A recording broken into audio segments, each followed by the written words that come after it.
Pagi dok. Halo pagi, Ivo. Dokter sebentar ya, saya lagi buat note dulu sambil Oke. nunggu teman-teman yang lain gabung.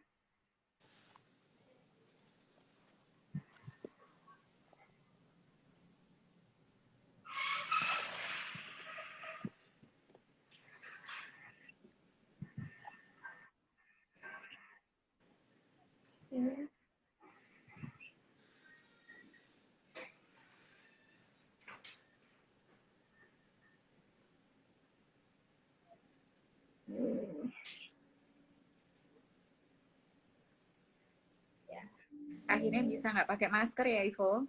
Ya dok, akhirnya Karena di dok, rumah. teman semua yang udah gabung, kita sapa-sapa dulu nih dok. Ada Uh-uh. ada Gung Dwi Adelia. Hai, Hai, selamat pagi. Adel. Dan kita Ini teman live-nya saya, kayak Ivo. gimana dok? Kenapa? Nggak, ini Kayak teman saya Adel ini. oh temannya dokter. Mm-mm. Kita nunggu beberapa teman dulu. Dokter, Oke. Hai. tadi pagi bangun jam berapa dok? Jam berapa ya? Setengah lima. Wow, pagi banget dok. Setengah Berarti, lima. oh iya ya, namanya mama-mama ya dok. Kalau Uh-uh. anak-anak muda kayaknya pasti masih Uh-uh. Mau libur mager deh libur dok. nggak ada bedanya, Vo. Hai teman-teman yang udah gabung, boleh tanya, nanti boleh langsung isi kolomnya, isi pertanyaan di kolom komentar, nanti dokter akan jawab semua pertanyaannya. Dan sebelum itu kita akan menyapa dulu, kita mulai dulu aja kali ya dok, udah jam 9. Oke, selamat pagi dokter Ima. Halo, selamat pagi. Dok, dokter terima kasih ya buat kesempatannya hari ini. Dokter mau bergabung bersama saya di Dikdok Diskusi Para Dokter dan hari ini teman-teman kita bersama dengan Dokter Ima Ansari Kusuma, spesialis jantung dan pembuluh darah. Terima kasih ya dokter sudah mau Makasih, bergabung hari Vo. ini. Sebenarnya saya Ya, gaptek loh, Vo. Ini baru pertama kali, Vo. nggak ada yang tahu dok, nggak usah dibilang. Mm-mm. Harusnya dokter tadi nggak usah bilang dok.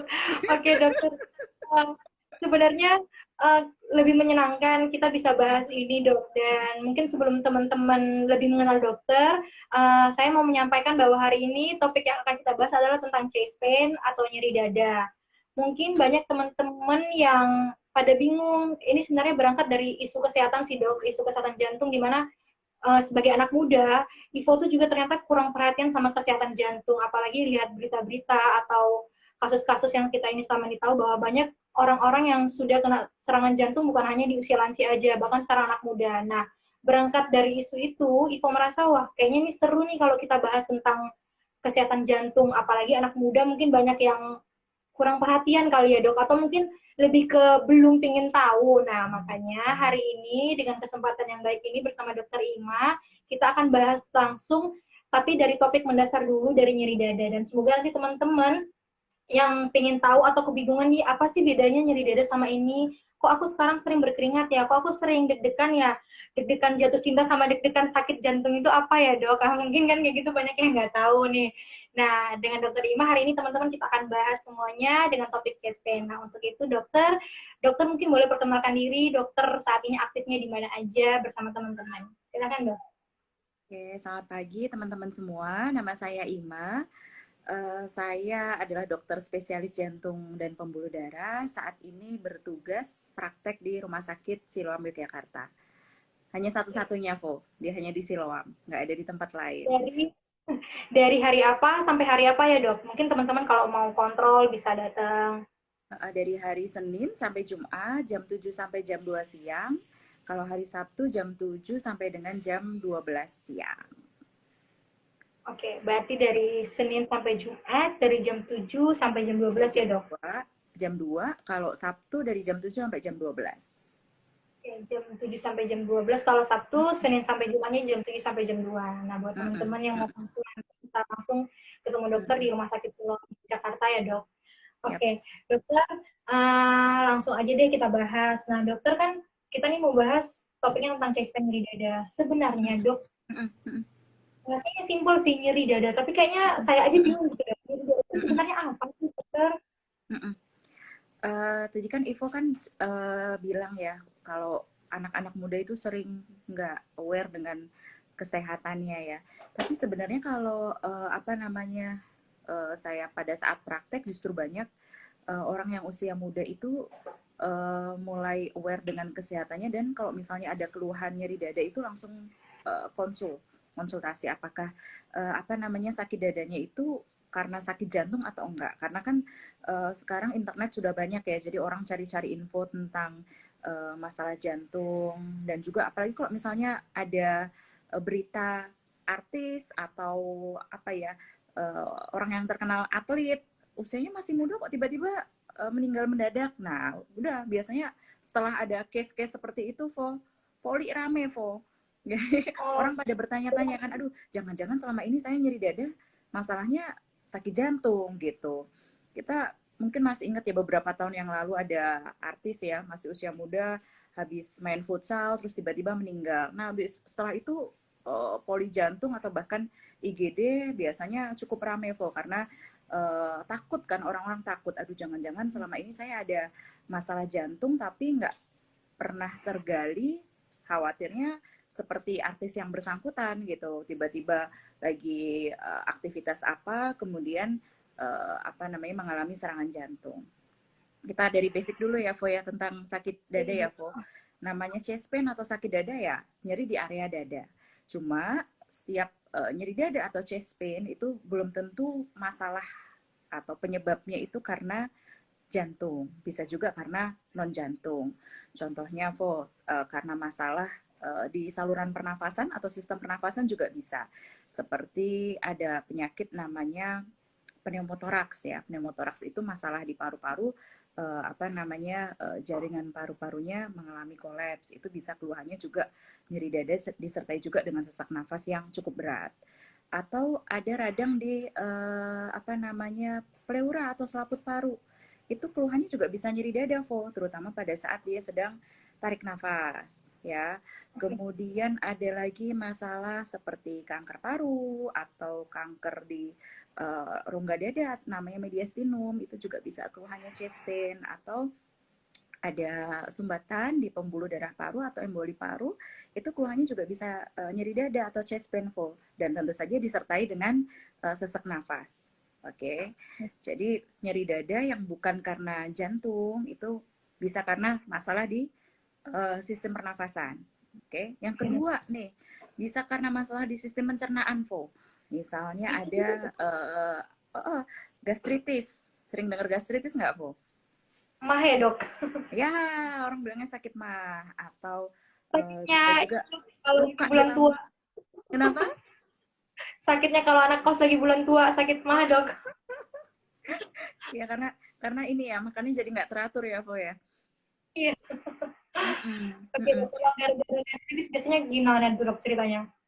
Jadi kalau misalnya sakit gastritis atau bahasa kedokterannya bisa juga ulcus pepticum, ada luka nih di lambung, ya, atau esofagitis atau radang di apa ya saluran pencernaan, itu kan bisa keluar apa ya kayak rasanya panas gitu di area dada sampai bisa ke leher gitu. Jadi keluhannya memang mirip-mirip nih dengan apa namanya nyeri dada yang karena masalah jantung. Oke, nanti kita skip ya, mana sih yang apa namanya khas untuk jantung tuh yang seperti apa? Oke, Iya dok. jadi tadi kita udah punya dua ya, ya. Nyeri dada yang bukan jantung tuh bisa karena masalah di saluran pernafasan, terus bisa juga masalah pencernaan, saluran pencernaan, kemudian bisa juga karena masalah ini, otot, atau kita bilangnya bahasa kedokterannya muskuloskeletal. Contoh nih, habis jatuh terbentur dadanya, sakit, bisa kan? Terus misalnya salah pada posisi tidur sehingga ototnya apa ya keregang, nah, itu juga bisa keluhannya nyeri kan. Dan biasanya kalau nyeri karena muskuloskeletal ini dia akan makin bertambah nyeri dengan posisi tertentu gitu Hmm, ya. oke Nah, dok. dan yang terakhir penyebab nyeri dada yang lain nih bisa juga karena psikosomatis, Jadi psikosomatis itu sebenarnya sih nggak ada masalah secara fisik ya, yang menyebabkan itu lebih ke arah psikis. Contoh nih, Vo, dulu waktu kita lagi SMA atau SMP ujian gitu kan, bisa kita bolak-balik ke kamar mandi kan, Vo? Karena Iya dok. stres gitu, ya. Bisa tiba-tiba sakit perut, termasuk Oh, juga bener bisa banget. tiba-tiba, hah, kenapa? Iya bener banget dok. Apalagi kalau misalnya mau presentasi ke depan kelas pasti takut Nah, gitu. nah, gitu. Atau jangan-jangan gejala yang lain bisa juga kita mengeluh nyeri dada. Jadi nyeri dada bisa juga karena masalah yang non fisik gitu, karena psikis juga bisa.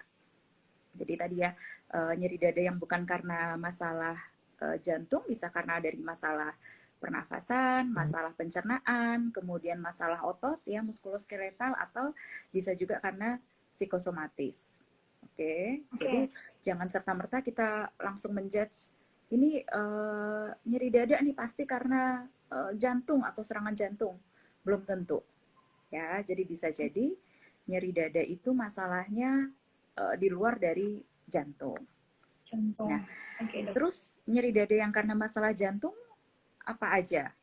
Ya, yang paling ditakutkan, yang paling dikhawatirkan pastinya serangan jantung, ya kan? Karena eh, orang-orang sudah banyak membaca, mencari info kalau misalnya serangan jantung yang tidak segera ditangani maka dapat muncul kejadian yang tidak diharapkan, yaitu bisa sampai dengan meninggal mendadak, ya. Kalau serangan jantung sendiri itu artinya ada sumbatan, sumbatan yang bersifat akut atau mendadak di pembuluh darah jantung. Oke, pembuluh darah jantung itu namanya pembuluh darah koroner, sehingga orang sering bilang penyakit jantung koroner. Ya, keluhan yang sering dirasakan pada pasien dengan penyakit jantung koroner tentunya nyeri dada, Ivo. Tapi nyeri dada yang karena jantung belum tentu loh, karena masalahnya sumbatan di pembuluh darah jantung atau penyakit jantung koroner. Bisa juga karena masalah kelainan katup jantung. Nah, itu bisa juga keluhannya berupa nyeri dada. Atau bisa juga keluhan yang lain seperti sesek juga bisa, ya. Atau karena adanya radang di otot jantung atau apa, lapisan pembungkus jantung, kita sebut bahasa medisnya miokarditis atau perikarditis, itu keluhannya juga nyeri dada, Ivo. Oke, terus bisa juga ada penyakit namanya diseksi aorta, pembuluh darah yang besar, yaitu pembuluh darah aorta itu mengalami robekan. Itu keluhannya juga sama, nyeri dada, cuma nyeri dadanya deskripsinya biasanya lebih berbeda, yaitu dia seperti rasanya tajam atau seperti disayat gitu. Ya, banyak ya, Vo, ya, ternyata nyeri dada ya, bukan cuma masalah penyakit jantung koroner ya. Iya dok. Mm-mm. Oke. Kalau selama ini Berarti yang mau menyimpulkan untuk gimana, Vo? topik yang pertama kan tadi nyeri dada. Ternyata Mm-mm. nyeri dada itu tadi kayak kata dokter Mm-mm. bisa disebabkan oleh banyak hal, misalnya kayak dari Mm-mm. saluran pernafasan, Mm-mm. pencernaan, Mm-mm. otot, atau psikomas Mm-mm. gitu dok Mm-mm. ya. Mm-mm. Nah, kalau kita mau bahas khusus nih yang hubungannya sama jantung dok, tadi kan Oke. bisa nggak sih dok kita nih tahu misalnya oh kalau nyeri dadanya yang ciri-cirinya sakit banget atau tajam itu biasanya karena ini, atau kalau yang karena ini biasanya karena ini, bisa nggak sih dok dispesifikkan kalau gara-gara jantung tuh biasanya keluhannya seperti apa dok? Oke. Tadi kan saya sudah sampaikan kalau sakit dada karena jantung bisa karena masalah koroner. Koroner itu pembuluh darah jantung, atau bisa juga yang bukan koroner. Jadi kita lebih spesifik Iya. aja kali ya, Vo, ya, yang masalah koroner ya, karena kan yang kasusnya cukup banyak, kemudian yang paling apa ya ditakuti oleh orang banyak itu kan karena masalah penyakit jantung koroner.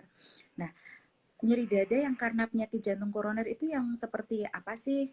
Nah, ada ciri-ciri yang khas, Po. Yang pertama, biasanya nyeri dada karena penyakit jantung koroner itu ada pemicunya.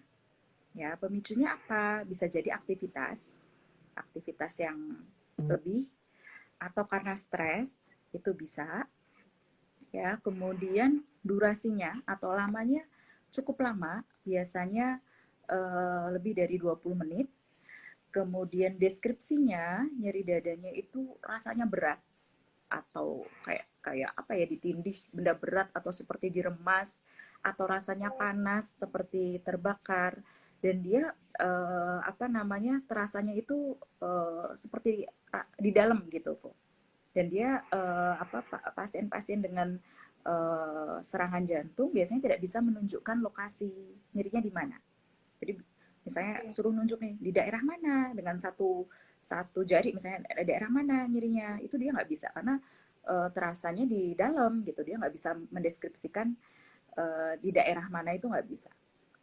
Bisa jadi juga menjalar, Po. Menjalar itu artinya bukan cuma di dada aja, bisa sampai ke lengan, kemudian sampai ke punggung ya. Ada yang bilang ini punggungnya sampai kerasa pegel, jadi dadanya rasa berat, kemudian punggungnya terasa pegal.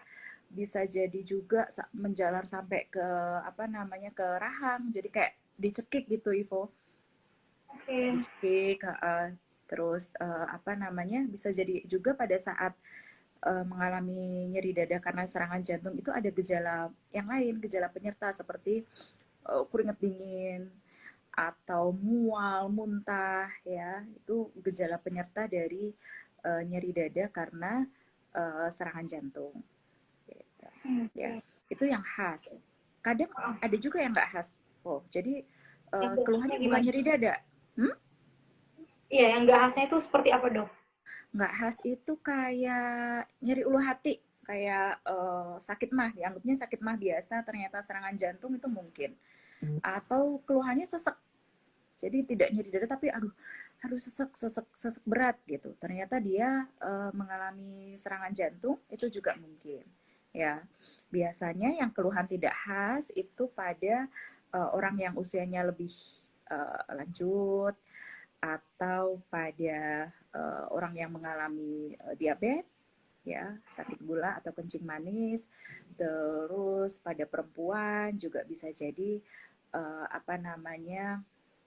keluhannya tidak terlalu khas gitu. Jadi belum tentu loh orang yang serangan jantung itu datang dengan keluhan nyeri dada, dan belum tentu juga semua yang nyeri dada itu masalahnya karena jantung atau Jantung. serangan jantung gitu Oke, ya. oke, Dokter.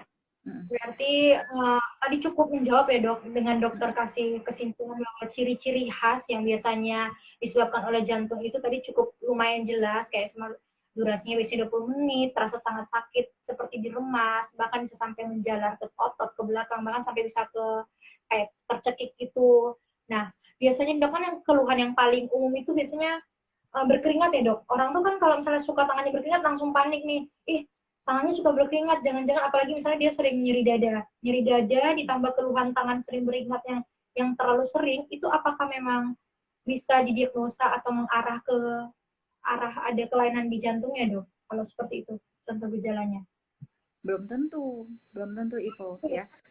Ada juga sih yang konsultasi di poliklinik karena tangan saya sering keringetan nih, apakah saya ada sakit jantung gitu kan. Oh, Belum tentu jawabnya, Vo. Dan belum, jadi berkeringat itu belum tentu gejala dari penyakit jantung. Ivo oke. kalau ujian tangannya keringetan nggak? Ingat nggak dulu zaman ujian waktu SMA atau SMP gitu, atau waktu kuliah keringetan nggak, Vo? Tangannya basah nggak? Ya, keringetan, Dok. Oh, kira-kira sakit jantung nggak tuh, Vo? Ivo sakit jantung? Yakin enggak, cuma Nggak teman-teman kan? yang lain kan parno tuh. Ih, tanganku kok ini. Yang lain tuh suka parno, Dok. Ya, jadi belum tentu loh yang berkeringat itu pasti masalahnya karena sakit jantung ya. Nah, tadi kan kita ngomongin masalah keluhan nih, Vo, nyeri dada. Terus kita Oh, ini ya, kira-kira kapan sih kita harus curiga kalau misalnya selain tadi ya keluhan nyeri dada yang khas, kapan kita harus curiga kalau nyeri dadanya itu merupakan masalahnya dari pembuluh darah jantung ya. Kita kenal ada yang namanya faktor risiko. Faktor risiko itu hal-hal yang membuat seseorang itu lebih memiliki risiko yang lebih besar untuk mengalami penyakit tertentu ya. Nah, untuk penyakit jantung koroner sendiri itu faktor risikonya itu ada dua ya. Yang pertama faktor risiko yang nggak bisa dimodifikasi, artinya kita nggak bisa ngapa-ngapain nih, Vo. Kalau udah ada itu ya sudah gitu. Yang kedua ya. faktor risiko yang kita bisa modifikasi ya. Yang nggak bisa dimodifikasi itu apa? Seperti usia. Usia kita nggak bisa mundur kan, Vo. Pasti akan terus kan, akan Lanjut. jadi kalau kita usianya makin bertambah, makin lanjut, maka risiko untuk mengalami masalah di pembuluh darah jantung itu makin tinggi. Ya, kemudian jenis kelamin. Jenis kelamin kalau kita melihat prevalensi memang laki-laki lebih tinggi dibandingkan perempuan, ya, kecuali kalau misalnya perempuan itu sudah mengalami menopause, maka dia faktor risikonya, risk factornya akan menjadi sama dengan laki-laki. Ya, kemudian yang ketiga adalah family history atau riwayat keluarga. Jadi kalau misalnya kita ada orang tua atau misalnya ada saudara kandung yang pernah mengalami henti jantung mendadak atau meninggal mendadak, ya, untuk laki-laki usianya kurang dari 55 tahun, perempuan usianya kurang dari 65 tahun, maka kita udah nabung satu faktor risiko untuk lebih tinggi mengalami penyakit jantung koroner. Itu tadi faktor risiko yang kita nggak bisa apa-apain, ya, nggak bisa dimodifikasi. Lalu ada faktor risiko yang kita bisa ubah loh. Maksudnya faktor risiko itu kita bisa jaga, bisa kontrol, atau bahkan kita bisa hilangkan. Yang pertama, merokok. Itu yang paling banyak saya temui ya pada saat praktek di poli atau pasien-pasien yang akhirnya datang ke emergensi dengan serangan jantung. Hampir sebagian besar itu merokok faktor risikonya, ya. Kemudian yang kedua itu hipertensi, ya, darah tinggi. Kalau hipertensi itu kan kita bisa kontrol ya, Vo, ya, dengan obat-obat tertentu, obat anti hipertensi. Dengan catatan pasien itu harus rutin minum obat. Kadang kan pasien kan males ya, tensi saya udah bagus kok dok, udahlah obatnya di stop aja.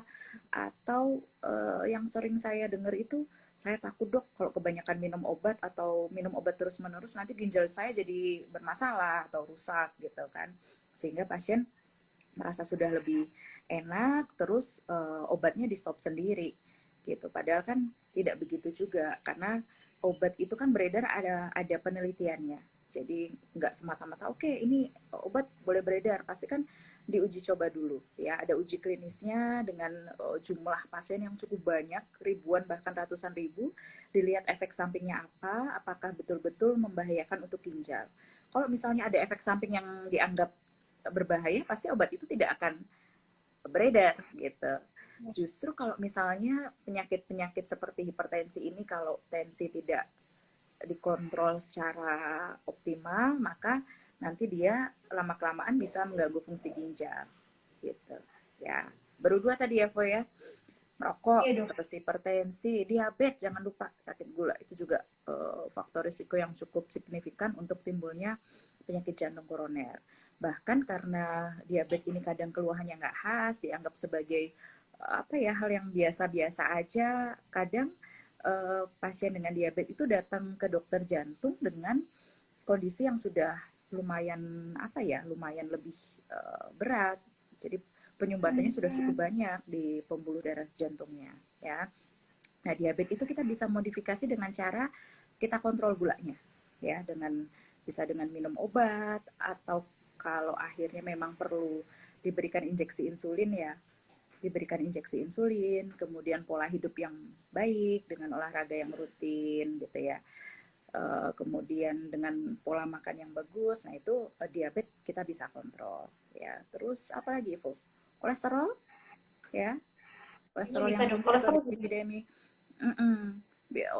Usia-usia muda kayak kita masih muda kan, Vo? Ya saya gitu, Seumuran Dok. nggak kita nih, Vo? Ya, Dok, iyain aja deh. Iyain aja ya. Jadi usia-usia muda itu yang saya sering ketemu faktor risikonya selain merokok ada juga kolesterol atau dislipidemi, karena pola makan kita yang cenderung nggak sehat ya, Po, ya. Ada dulu ya, sebelum sebelum pandemi, kalau ada kafe baru dibuka rame nih, ayo kita nyobain makanannya, padahal makanannya pakai minyak yang banyak, terus habis itu keju yang bertaburan di mana-mana gitu kan. Jadi pola makan yang nggak bagus bisa menyebabkan kolesterol yang tinggi atau dislipidemi, itu juga salah satu faktor risiko untuk timbulnya penyakit jantung koroner. Ya, jadi kalau misalnya saya nyeri dada nih, jangan-jangan beneran sakit jantung, jangan lupa digali tentang faktor risiko, baik tadi yang dapat dimodifikasi atau yang tidak dapat dimodifikasi. Gitu. Ya, makin banyak nabung faktor risiko, makin tinggi kemungkinan untuk mengalami penyakit jantung koroner. Gitu. Oke, dokter.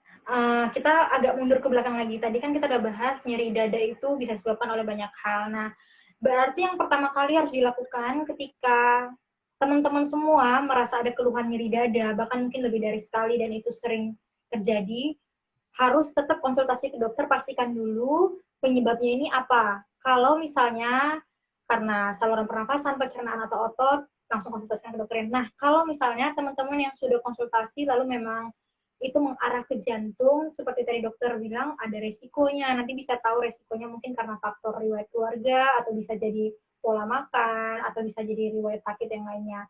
Nah, dokter, anggaplah kita ngomongin teman-teman yang mengalami nyeri dada dan sudah dipastikan penyebabnya karena jantung. Ada pengaruh, ada hubungannya sama jantung. Nah, ketika teman-teman sudah merasakan itu dan sudah tahu nih, oh saya sudah ketemu dokter, sudah tahu kalau ini ternyata gara-gara jantung. Nah, ketika nyeri dada itu datang, dokter, apa sih yang bisa dilakukan teman-teman untuk apa ya, untuk mencegah atau untuk ngebantu, atau apa sih yang harus dilakukan ketika nyeri dada itu muncul, dok? Oke. Ya, jadi kalau misalnya ada yang punya keluhan nyeri dada, kemudian konsultasi ke dokter jantung. Nah, pada saat konsultasi ke dokter jantung itu selain bakal ditanya-tanya nih, namanya anamnesis, keluhannya seperti apa, khas atau enggak untuk ke arah jantung. Itu kan ada namanya pemeriksaan penunjang, Ivo. Pemeriksaan penunjang itu contohnya kita bisa lakukan rekam jantung atau elektrokardiogram. Terus kalau diperlukan bisa juga dengan ronsen ya, ronsen toraks, atau bisa dengan USG jantung atau echo, atau kita juga bisa lakukan stress test. Stress test itu seperti treadmill ya, treadmill kayak alat treadmill biasa itu, tapi pada saat melakukan treadmill itu apa ya, alatnya itu khusus karena speed atau kecepatan alatnya itu nanti akan sudah diatur oleh komputer. Kemudian kita juga sambil rekam EKG-nya atau elektrokardiogramnya untuk melihat ada perubahan dari rekam jantung nggak. Kadang gini Ivo, pasien dengan keluhan nyeri dada, nyeri dadanya khas nih.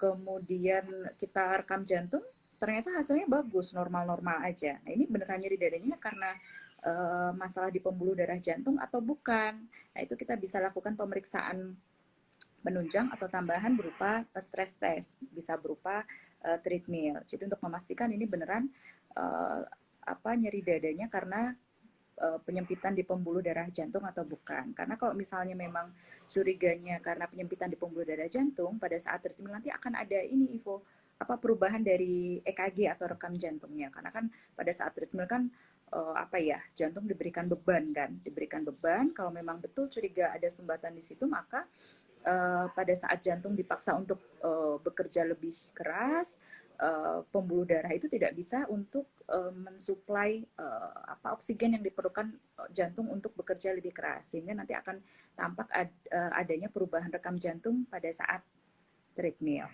gitu ya. Nah, kalau misalnya memang sudah tegak nih diagnosisnya, oke nih masalahnya di pembuluh darah jantung, nah nanti dokter jantungnya akan namanya stratifikasi atau melihat ini kira-kira risikonya yang seperti apa nih, apakah yang ringan, yang sedang, atau yang berat. Kalau risikonya berat dan masih berulang kali mengeluh nyeri dada padahal sudah diobati optimal, maka biasanya dokter akan menyarankan untuk maju ke step selanjutnya, yaitu dilakukan kateterisasi jantung Ivo untuk lihat sumbatannya di mana, seberapa parahkah, dan apakah perlu pemasangan stand atau ring atau cincin, orang bilang kayak gitu ya Ivo. Tapi kalau misalnya oke nih masih stratifikasinya masih yang termasuk yang ringan atau sedang, pakai optimal obat sudah cukup, maka akan diberikan optimal obat. Di samping juga harus dikontrol faktor-faktor risiko yang menyebabkan penyakit jantung koroner tadi ya. Nah, kalau sudah tegak nih diagnosisnya, oke nih masalahnya di pembuluh darah jantung nih, maka dokter biasanya akan memberitahu kalau kamu nanti sewaktu-waktu ada keluhan nyeri dada, yang harus dilakukan pertama kali istirahat dulu, kemudian akan dibekali obat khusus Ivo ya, akan dibekali Oh, obat khusus. Nanti kalau misalnya ada keluhan, kamu bisa berikan di bawah lidah, diisap-isap, jumlah maksimalnya berapa, pasti dokter akan menginformasikan ke pasien. Namun yang terjadi sekarang sering orang kayak apa ya, self medication kok. Jadi ngobatin sendiri. Oh, om obat. saya nyeri dada pakai obat ini kok. Saya juga pakai obat ini aja deh. Yang terjadi bukannya nyeri dadanya sembuh malah pusing. Ada yang kayak gitu, Hmm. ya.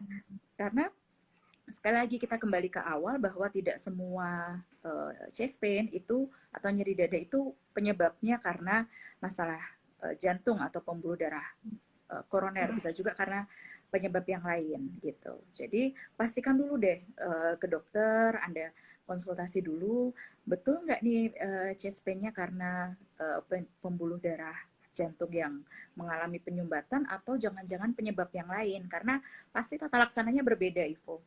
Ya, Ya, jadi betul. kalau misalnya saya bilang nanti kalau misalnya chest pain apa namanya minum obat ini. Nah, itu jangan, kalau misalnya sudah tegak penyakit jantung koroner, iya boleh. Tapi kalau misalnya tidak, pastikan dulu karena bisa jadi nanti malah bikin keluhan yang baru atau gejala yang baru. Gitu, bisa Iya. jadi keluhannya pusing lah atau jadi apa glier atau gimana gitu ya. Jadi tidak semua obat jantung itu pas untuk semua keluhan nyeri dada gitu. Iya. Oke, oke dokter, intermezzo sedikit untuk teman-teman yang udah bergabung, silahkan mau tanya apa aja bebas seputar tentang jantung dan pembuluh darah, bisa langsung tulis di kolom komentar. Nanti kita akan tanya langsung sama dokter Ima dan akan dijawab di last session. Nah, sambil menunggu bentar ya dok, saya mau ambil catatan bentar. Bentar ya, teman-teman mungkin boleh Boleh. sambil boleh review, mau nyatet, Oke, mau tanya apa oke. nih sama dokter, Oke, oke. mumpung dokter. Ya, ya. Silakan, Ivo.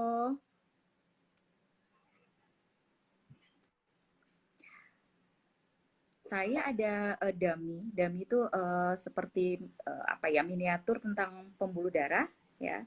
Jadi kalau misalnya dianggap ini suatu pembuluh darah jantung, ya, ini pembuluh darah jantung yang normal nih. Jadi pembuluh darah jantung yang normal itu mulus, ya, di bagian dalamnya nggak ada plak atau gumpalan darah sama sekali. Ya, ini jadi dummy dari pembuluh darah jantung yang normal.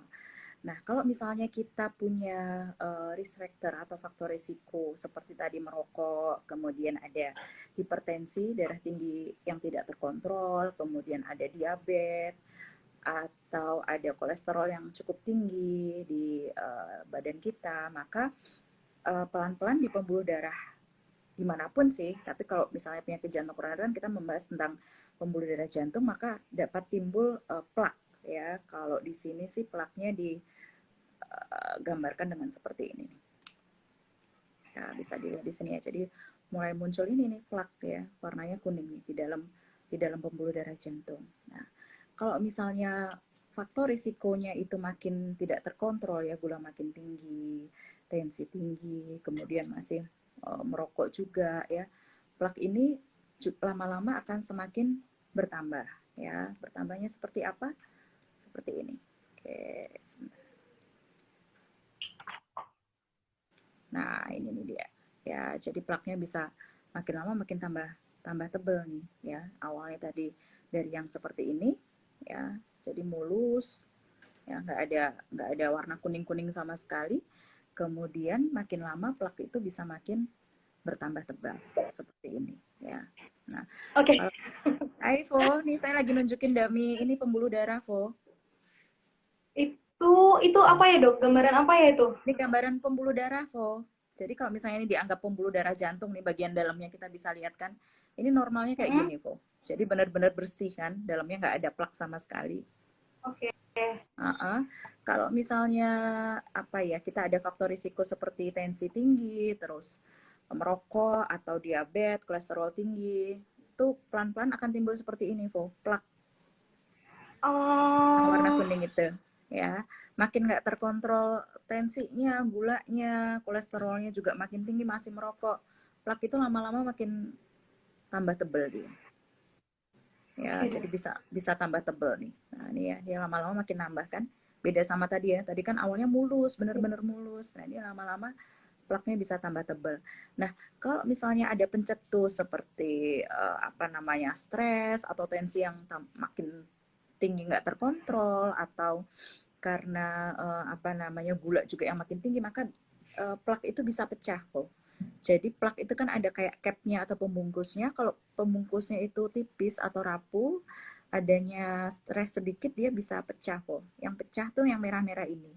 Sehingga Oke. sumbatan bisa timbul gumpalan darah di karena pecah, jadi muncul gumpalan darah di pembuluh darah jantung. Nah ini yang menyebabkan adanya serangan jantung. Jadi serangan jantung nggak tiba-tiba ada gitu ya. Jadi sudah ada bakatnya dulu nih, udah ada plaknya. Serangan jantung penyebabnya bisa macam-macam sih, tapi yang paling sering penyebabnya ya karena pecahnya plak di pembuluh darah jantung. Nah, ini kayak gini nih, Wah, makanya dia nyeri dada berat kan. Nah, yang paling berat lagi kalau sampai dia sumbat total, kayak gini nih, Vo. Nah, dia nyumbat wah, total kan sama sekali nggak ada aliran darah yang bisa lewat itu, ya iya, kan? iya, iya, Ini yang dok. kita sebut sebagai serangan jantung yang sumbat total, atau kita kalau orang kedokteran bilangnya STEMI. Ya, jadi dari rekam jantungnya udah kelihatan ya, oh ini sumbatannya sumbatan total, dan curiganya di area mana, ini sudah bisa ketahuan dengan rekam jantung atau elektrokardiogram gitu. Ya, jadi kalau orang bilang kok nggak ada keluhan apa-apa, kok tiba-tiba serangan jantung sih? Ya Ah, iyalah, kalau ada tanda-tanda duluan nggak jadi serangan dong. Karena bisa iya, jadi iya, pas iya. awalnya plaknya masih segini, ya nggak akan ada keluhan apa-apa kalau nggak diforsir dengan apa kerja yang cukup berat kan. Begitu dia plaknya pecah dan muncul gumpalan darah sehingga menyumbat aliran apa darah ke jantung, mulai deh dia ada keluhan. Karena kan ini kan jadi kecil sekali nih, darah susah buat lewat kan kok. Oke. Bagi yang sampai yang sumbat total kayak gini, nah itu lebih pasti akan terasa sakit sekali karena sama sekali nggak ada aliran darah di tempat itu, di pembuluh uh, apa namanya di pembuluh darah jantung yang mengalami sumbatan total. Nah, saya juga ada dummy ini, Vo, dummy jantung. Nah, ini ya. Jadi ini jantung kita. Nah, Jadi kalau misalnya orang namanya serangan jantung atau penyakit jantung koroner, mana sih yang nyumbat? Yang nyumbat ini nih. Ya bisa dilihat yang warna merah nih ya. Jadi ini jantung ya, jantung kita ini lebih kecil sih. Kurang lebih kalau jantung kita sih ukurannya sebesar telapak tangan kita. Ya, jadi ini ukurannya lebih kecil. Jadi pembuluh darah jantung itu tugasnya memberi supply oksigen ya, darah ke jantung supaya jantung itu bisa bekerja dengan optimal. Kalau misalnya daerah itu ada sumbatan bahkan sumbat total, maka otot jantungnya itu dapat mengalami kerusakan dan jantungnya jadi tidak berfungsi dengan optimal. Nah kayak gini nih, Vo. Contohnya yang mengalami serangan jantung. Nah ini bisa dibedain, kelihatan nggak ya warnanya ya? Yang ini kan ah, warnanya otot jantungnya warnanya pink nih.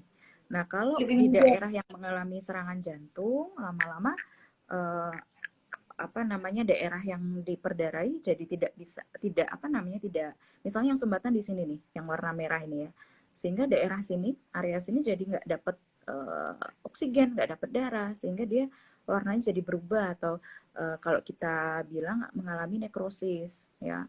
Nah ini harus segera ditangani. Jadi kalau misalnya ada keluhan nyeri dada berat ya, apalagi dengan faktor risiko yang tadi kita sebutkan itu cukup banyak, harus segera ke rumah sakit.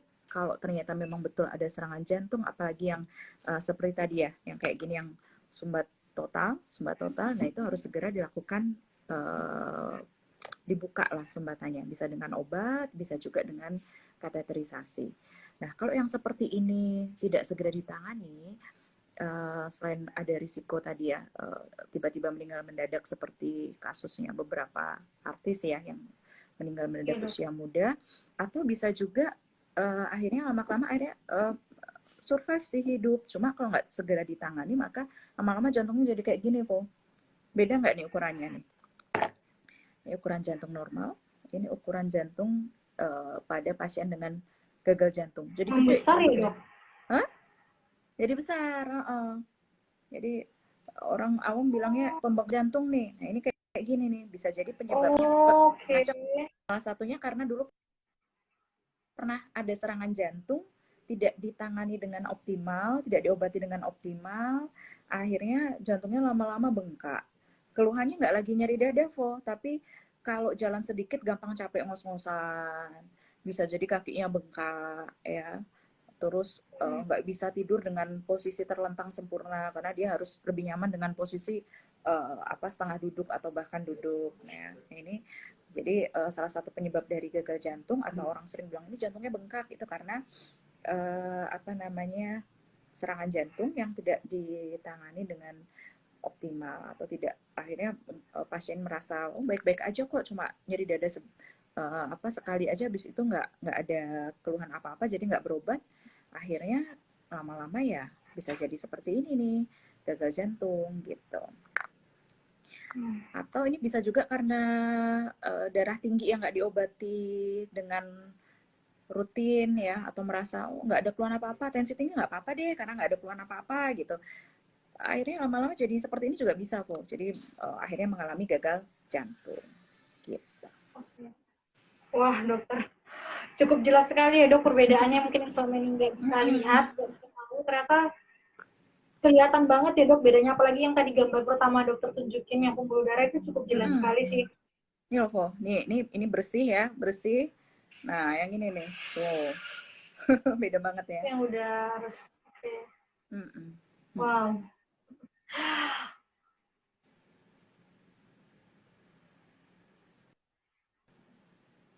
Oke, oke dokter. Tadi kita udah bahas, kita balik ke belakang, kita udah bahas nyeri dada itu apa, penyebabnya tadi bisa banyak hal. Kita sudah bahas juga kalau penyebabnya mungkin kalau mengarah ke jantung harus ngapain, dan jika sudah diagnosa memang karena ada kelainan pada jantung, nyeri dadanya, bisa melakukan pengobatan ini. Nah, dokter kalau misalnya nih, uh, berarti kalau teman-teman, anggaplah teman-teman yang nggak punya keluhan nyeri dada dok, mungkin seperti saya misalnya, sama ini sih saya nggak pernah punya keluhan nyeri dada, tapi saya pingin periksa nih dok, cuman pingin lihat aja kondisi jantung saya itu kan sekarang, menurut saya apalagi kalau sudah ada tunjangan dari pemerintah seperti BPJS atau kita punya asuransi dan kita sudah cukup mapan punya finansial sendiri untuk kesehatan, kalau saya pingin periksa nih, kira-kira pemeriksaan apa yang harus saya lakukan, misalnya ke dokter jantung, dan itu tentu untuk melihat kondisi apa aja dok, untuk teman-teman mungkin yang ingin periksa, gitu dok. Oke. Jadi saya rasa banyak ya rumah sakit atau laboratorium yang menawarkan paket medical check up. Ada juga yang paket Oke. medical check up khusus untuk jantung, Vo.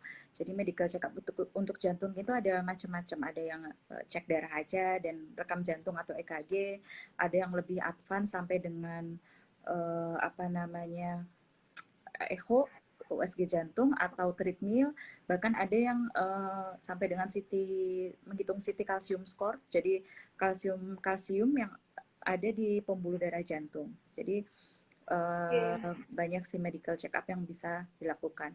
Yang jelas kan tadi saya sudah terangkan di awal ya tentang faktor risiko untuk penyakit jantung koroner. Kalau misalnya udah ada salah satu aja, itu harus be careful, harus hati-hati. Apalagi kalau misalnya makin banyak. Yang jelas kalau yang sudah tegak diagnosisnya hipertensi, kemudian diabetes, kolesterol, nah itu harus segera dikontrol. Kalau yang nggak bisa dimodifikasi seperti usia, jenis kelamin atau riwayat keluarga kan kita nggak bisa ngapain dengan VO. Tapi kalau misalnya faktor risiko yang bisa dikontrol ya sebisa mungkin kita harus kontrol. Kalau tadinya merokok harus di stop, kemudian tensi tinggi, gula tinggi, kolesterol tinggi ya dijaga supaya baik. Nah untuk medical check up sendiri disarankan kalau misalnya tidak ada penyakit penyerta ya, jadi nggak ada hipertensi, ini nggak ada diabetes, nggak ada dislipidemi, itu usia di atas 40 tahun itu setahun sekali, Ivo. Setahun Jadi sekali. lebih dini untuk mengetahui. Jadi setahun sekali boleh medical check up ya. Di kita di Siloam ada loh paket medical check up khusus untuk jantung, Vo. Ya, jadi medical check up itu kan seperti screening kan, screening awal untuk tahu kira-kira ada kecurigaan ke arah sana atau enggak, dan paketnya itu ada macam-macam. Nah, kalau misalnya sudah ada faktor risiko dan ternyata ada keluhan, itu nanti pemeriksaannya apa tergantung dari dokter yang memeriksa. Ya, misalnya oke nih nyeri dadanya kok khas ya karena jantung, biasanya dokter akan menyarankan bisa rekam jantung, EKG, kemudian cek darah untuk cari faktor risiko yang mungkin belum diketahui. Karena kadang-kadang orang nggak tahu loh sebelumnya ada diabetes. Beberapa pasien akhirnya ketahuan ada diabetes baru setelah masuk rumah sakit karena serangan jantung, Ivo. Ya, karena kalau serangan jantung kan kita harus cek lengkap kan, gulanya, kolesterolnya, gitu. Ya, jadi untuk pemeriksaan yang pasti sudah ada keluhan itu disesuaikan dengan kecurigaan yang mengarah kemana dan tergantung dari dokter yang memeriksa, gitu. Nah, untuk medical check up kan tadi saya sarankan ya, untuk usia di atas 40 tahun boleh setahun sekali. Medical check up seperti screening, Po. Jadi nggak ada keluhan apa-apa, mau cek deh ada curiga ke arah sana atau enggak. Nah, kalau untuk medical check up, setahu saya ya itu hanya bisa di cover dengan jaminan private, pribadi atau asuransi yang swasta. Oke. Gitu. Tapi kalau misalnya memang ada keluhan, kemudian curiga, oke nih curiga ada masalah nih di pembuluh darah jantung, pemeriksaan penunjang lanjutannya atau nanti step-stepnya seperti apa, itu bisa di cover dengan asuransi apapun termasuk BPJS. Gitu. Oke.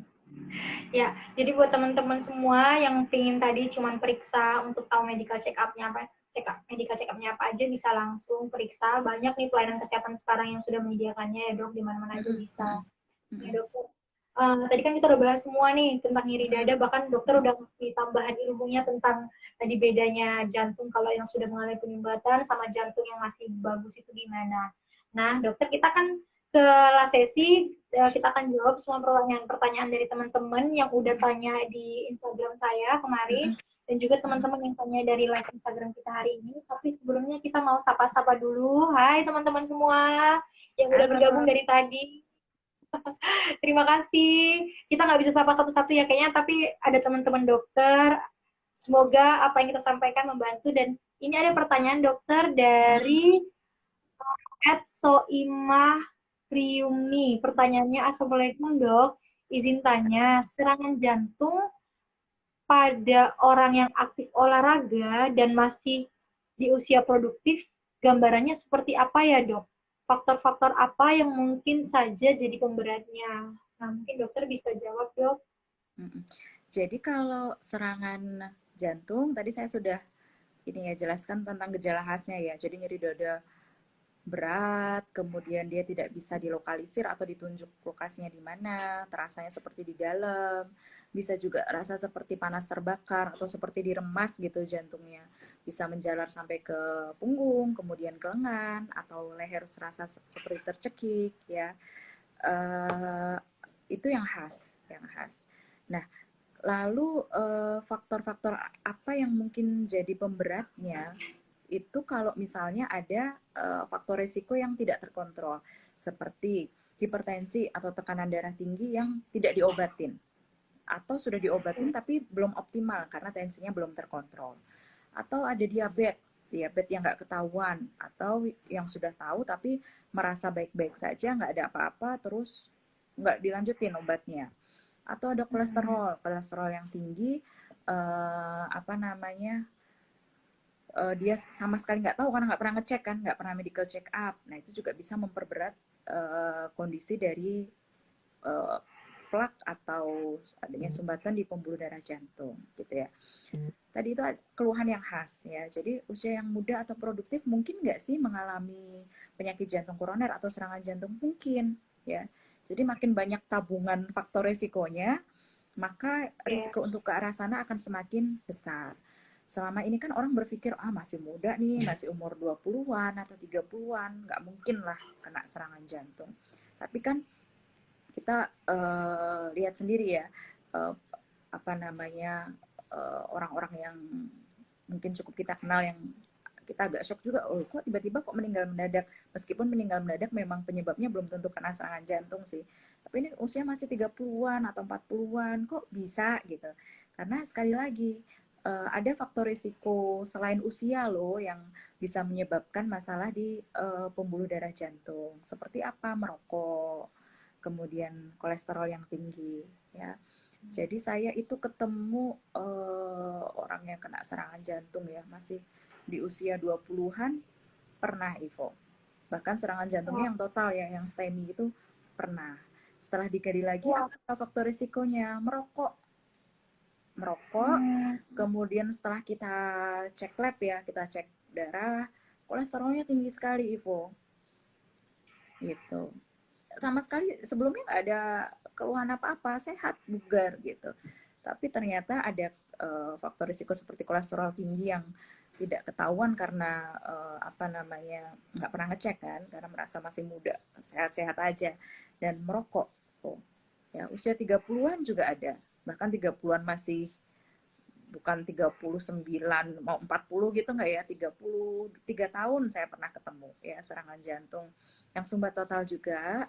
Faktor risikonya apa? Merokok, kemudian apa namanya, ya itu tadi ternyata kolesterolnya tinggi ya. Yang bikin sedih adalah eh, pasien yang sudah mengalami serangan jantung, ada loh yang di apa ya, dinasehati untuk ayolah stop merokoknya, udah serangan jantung, karena akhirnya survive. Nggak mau susah sekali memang untuk menghentikan ya, merokok dokter ini. yang mereka oh, dok, emang susah dok kayaknya. Oh, padahal udah pernah serangan jantung. Tapi ada juga yang karena apa namanya akhirnya sadar ya sudah pernah mengalami serangan jantung dan akhirnya selamat ya, survive gitu kan. Akhirnya pasang ring gitu, bisa bisa apa namanya baik, dan kondisinya pun akhirnya sampai sekarang pun juga masih baik karena apa ya, tata laksananya tepat lah, dan rutin ya, minum obat dan rutin kontrol. Jadi duta untuk stop merokok, Ivo. Dia tahu Wah, kan, aduh dulu pernah serangan jantung rasanya seperti apa gitu kan, dan nggak mau terulang lagi karena mungkin ada keluarga, ada anak yang masih kecil, jadi nggak apa faktor risikonya jadi terkontrol lah gitu. oke, buat Soima Riumi, semoga jawaban dari Dokter Ima tadi membantu ya. Banyak hal yang bisa menjadi faktor risiko, semoga bisa menjawab pertanyaannya. Kita akan lanjut dok ke pertanyaan yang masuk ke Instagram kemarin. Yang pertama dari @ungkikans, pertanyaannya dokter, kapan waktu yang tepat untuk periksa jantung? Biasanya pemeriksaan apa ya yang paling tepat? Kayaknya ini untuk orang yang nggak punya gejala deh dok. Pertanyaannya dari Oke. Ungki, mungkin dokter bisa jawab. Tadi udah saya bilang ya, Foya. Jadi kalau misalnya mau screening atau medical check up, itu disarankan kalau misalnya sudah ada nabung nih, nabung faktor risiko sebelumnya seperti family history, ini ada ayah, ibu atau kakaknya mengalami meninggal mendadak ya di usia laki-laki kurang dari 55 tahun atau perempuan kurang dari 65 tahun, Anda boleh loh mulai screening untuk masalah jantung ini. Screeningnya apa? Terutama cek lab ya, Vo, cari tahu masalah kolesterolnya tinggi atau enggak, terus gulanya gimana gitu ya. Tapi kalau misalnya usia sudah di atas 40 tahun, meskipun tidak ada faktor risiko family history atau tensi, baik-baik aja kok, selama ini nggak masalah.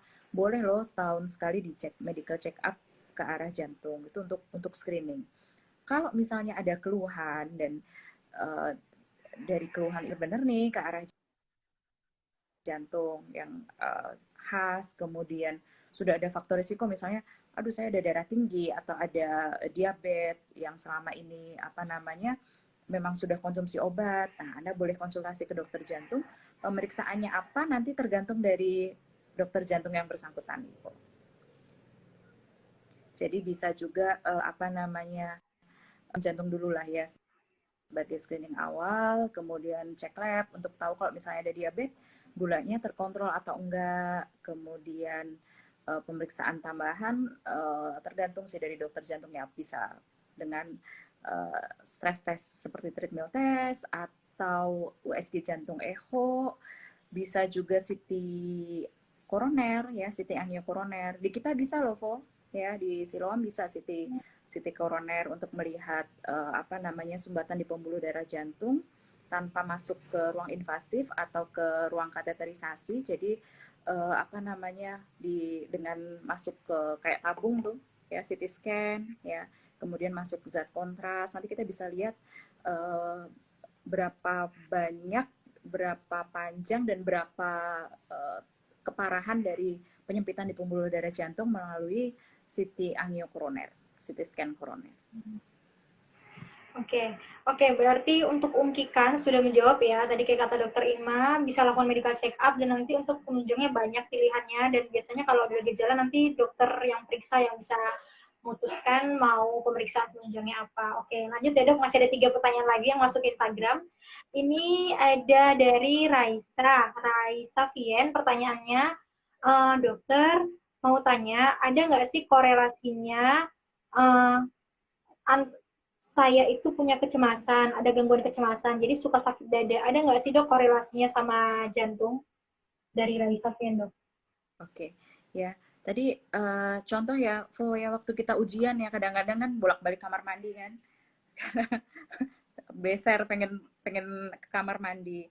Bisa juga keluhan yang lain itu apa namanya, nyeri perut atau termasuk nyeri dada itu juga bisa karena cemas itu bisa. Jadi cemas yang berlebihan bisa menyebabkan keluhan seperti nyeri dada. Terus nyeri dadanya lama-lama bisa berakibat ke jantung atau enggak, meskipun diketahui nyeri dadanya karena cemas, bukan karena masalah penyempitan di pembuluh darah jantung.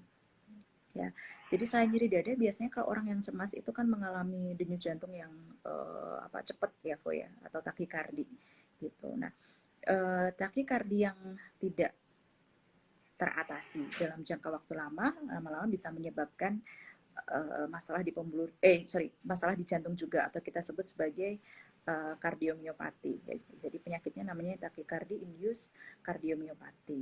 Nah, terus manajemennya bagaimana itu? Kalau kita sudah tes ya, screening, ternyata jantungnya nggak bermasalah loh. Jadi selama ini apa namanya, penyebab nyeri dada atau berdebar-debarnya karena masalah cemas, berarti harus diatasi manajemen gangguan cemasnya. Nah, biasanya kalau kita sudah lihat, oh jantung nggak ada masalah kok, ya, jadi semuanya oke, kemungkinan penyebab nyeri dada atau berdebar-debarnya karena masalah cemas, karena psikosomatis, Anda bisa konsultasi ke dokter SPKJ, ya, untuk bagaimana manajemen cemasnya, gitu. Jadi kalau misalnya cemasnya akhirnya lama-lama bisa tangani dengan baik ya, bisa apa ya, kalau misalnya cemas kan nanti akan diajari bagaimana caranya untuk relaksasi supaya keluhan baik itu nyeri dada atau berdebar-debarnya berkurang. Nah, kalau gangguan cemasnya teratasi, harapannya tidak akan berefek ke jantung. Gitu. Oke. Oke, menjawab ya dok, untuk Raisa Vian, berarti tetap harus, kalau misalnya gangguan kecemasan tadi sudah mengganggu, silakan boleh periksa ke dokter spesialis jantung, jika memang sudah dipastikan tidak ada gangguan ke arah jantung atau pembuluh darah, nanti bisa langsung konsultasi ke dokter spesialis kejiwaan. Oke dokter, terima kasih dok. Pertanyaan terakhir, ini dari Hendra 017. Pertanyaannya, dok mau nanya, kan saya senang olahraga outdoor dan indoor, batas olahraga yang baik buat jantung itu berapa jam per minggu ya dok? Nah ini bagus nih pertanyaannya. Kayaknya bagus ya. Ya. Jadi gini, kalau untuk aktivitas yang disarankan itu ada ininya, apa namanya, kriterianya, Vo. Jadi namanya fit ya, fit. Jadi frekuensi itu boleh 3 sampai 5 kali seminggu. Ya, 3 sampai 5 kali seminggu. Kemudian intensitasnya itu saya lupa ya. Jadi ada speed batas kecepatan kapan kita jalan, kemudian kapan kita mau lari atau sepeda itu ada speed batasnya. Mohon maaf, saya lupa. Mungkin nanti saya bisa sampaikan lewat Ivo ya. Ivo bisa sampaikan ke IG-nya Ivo ya. Jadi ada batas intensitasnya, kemudian apa namanya, time atau durasinya itu boleh sekitar 30 sampai 60 menit. Kemudian yang disarankan ya seperti apa, olahraga yang aerobik, Vo. Aerobik itu yang apa ya, kontinu lah, yang kontinu. Jadi kita memakai energi secara aerob, bukan yang anaerob. Yang aerobik itu seperti apa? Yang kontinu itu seperti misalnya jalan kaki. Jalan kaki itu hal yang simpel dan itu sangat bermanfaat loh, termasuk juga untuk penderita diabetes supaya apa namanya, gulanya lebih terkontrol. Itu saya biasanya menyarankan olahraga udah jalan kaki aja. Kalau misalnya takut keluar rumah karena lagi pandemi, jalan kaki aja di dalam rumah, muter-muter di dalam rumahnya itu selama 30 menit. Itu bisa juga apa namanya membantu gitu ya. Iya, iya. Kemudian selain jalan kaki bisa lari ringan atau apa namanya jogging, mau sepedaan juga boleh ya. Nah, kalau olahraga yang kompetitif, kompetitif itu seperti futsal, kemudian bisa bulu tangkis, itu boleh ya, boleh. Cuma kalau misalnya pada pasien-pasien yang sudah pernah mengalami serangan jantung atau ada masalah di pembuluh darah jantung koroner yang akhirnya tidak dibuka ya, tidak direvaskularisasi karena ada beberapa alasan lah kok, itu lebih disarankan Iya. olahraga yang non kompetitif. Non kompetitif itu ya Oh, yang seperti tadi, jalan kaki, sepedaan gitu. Karena kalau misalnya kompetitif kan kadang-kadang kita harus cepet, misalnya main tenis langsung apa ya, effortnya cepat kemudian tiba-tiba lambat, jadi nggak continue gitu kok. Jadi kalau kalau untuk pasien yang sudah pernah mengalami serangan jantung atau bahkan sudah gagal jantung, tetap disarankan untuk olahraganya yang aerobik, sekedar jalan kaki aja yang kayaknya simple, itu bagus banget gitu, daripada diem aja nggak bergerak ya. Jadi tadi ya, frekuensi boleh 3 sampai 5 kali seminggu, kemudian intensitasnya ada speednya, tapi saya tadi lupa ya, sekian sekian kilometer per jam itu ada speednya khusus. Kemudian biasanya intensitasnya yang moderate sih, bukan yang berat gitu. Terus habis itu time-nya sekitar 30 sampai 60 menit satu sesi olahraga cukup, dan disarankan olahraganya yang apa namanya yang aerobik gitu. oke. Oke, oke dokter, terima kasih. Semoga menjawab ya Hendra 017. Nah, dokter, udah banyak banget yang kita bahas hari ini, dari nyeri dada sampai bahkan dokter tadi ngasih tambahan ilmunya. Dan buat teman-teman semua yang udah bergabung, terima kasih. Nah dokter, dokter kan sudah cukup lama dalam dunia jantung dan pembuluh darah. Ada nggak dok saran atau yang mau dokter sampaikan untuk teman-teman semua untuk menjaga nih kesehatan jantungnya itu harus ngapain dari dokter? Silahkan dok. Oke, jadi yang jelas apa namanya, kita kan pengen sehat, makanya Iya. kita harus hidup dengan sehat. Sehat itu seperti apa aja? Sehat itu S, seimbangkan gizi. E, Yes. enyahkan rokok, jadi nggak ngerokok gitu ya. Terus habis itu H itu hadapi stres, karena nggak mungkin kita menghindari stres kan. Jadi dimanapun kita bisa mengalami stres, ya di keluarga bisa, kemudian di tempat kerja, bahkan di jalan aja ya, kita bisa stres kan kok. Ya, tiba-tiba Iya misalnya dok. lagi naik kendaraan terus ada apa ya, kendaraan lain yang apa motong jalan atau gimana, kita juga stres kan. Jadi hadapi stres. Kemudian A itu awasi tekanan darah secara teratur, baik itu yang sudah mengalami hipertensi ataupun belum, tetap harus mengawasi tekanan darah secara teratur. Dan yang T itu adalah teratur berolahraga. Jadi kalau mau Oke. sehat, resepnya sehat juga Vo, ya, Kita seimbangkan ulangi ya dok. gizi. Oke. Sehat itu ada sehat, S-nya seimbangkan gizi, Yes.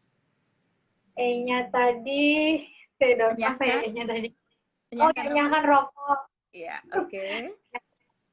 Amin, kata teman-teman. A-nya hadapi stres. Yes. A-nya awasi tekanan darah ya. Mm-mm. T-nya teratur berolahraga. Yes. Yeay. Jadi Lulus, teman-teman Ivo, lulus. teman-teman semua yang lagi nonton nih, jangan lupa kalau mau sehat ya syaratnya sehat tadi yang kayak kata dokter Ima. Mm-mm. Silakan ikutin. Dan Mm-mm. teman-teman semua yang sudah bergabung, terima kasih banyak ya sudah berpartisipasi hari ini, walaupun di hari yang sangat indah. Pasti yang lagi nonton pasti lagi mager dok, saya yakin Pagi lagi mendung-mendung tidur kayak gini nih, Vo. Enak dokter, lagi banget. mendung. Tapi kita udah standby, nggak apa-apa dok. Dan Ibu juga mengucapkan terima banyak banget ilmunya, masukannya, bahkan pengalaman-pengalaman dokter yang udah dokter sharingkan sama kita semua di hari ini. Dokter, terima kasih untuk kesempatannya hari ini. Oh iya, Vo, satu Semoga lagi, Vo. Boleh saya share info ya, Vo? boleh dok, silakan dok. Akhir-akhir ini kan, apalagi kita lagi PPKM ya, orang takut sekali untuk datang ke rumah sakit.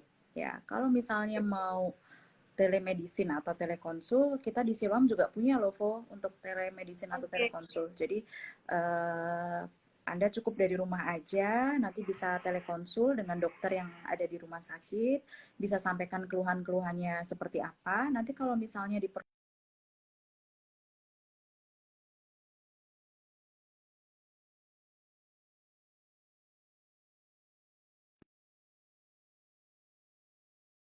untuk memastikan diagnosisnya apa gitu ya. Jadi kalau karena sekarang apa namanya sedang pandemi dan kasusnya juga meningkat, takut ke rumah sakit, boleh periksa dengan telekonsul gitu.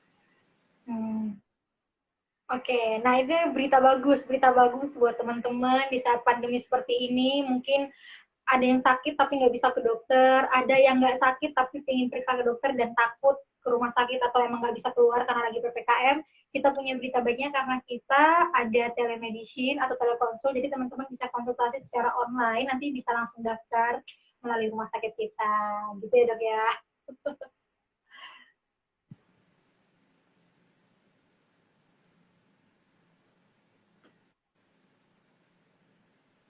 Oke, cukup Ivo. Semoga bermanfaat ya Kita lagi semuanya. menghubungkan oleh kita. Sepertinya sih. Gimana dokter? Ada lagi nggak dok Nggak berita ada, baik moga, lainnya? moga, moga bermanfaat. Semoga bermanfaat. Kuat banget tuh. Dokter jangan kapok ya, teman-teman semua, kita akan ketemu juga lagi nanti sama Dokter Ima membahas topik yang lain. Jadi teman-teman kalau punya saran kita mau bahas topik apa, bisa langsung DM saya atau DM Dokter Ima dan kita pasti akan dengan senang hati membahasnya bersama-sama di lain kesempatan. Dokter Ima, terima kasih banyak. Dokter jaga Kasih banyak Ivo. kesehatan, sehat selalu. Teman-teman juga yang di rumah sehat selalu, jaga kesehatan. Jangan stres, mari kita berjuang di saat pandemi ini. Kita bisa ya dok.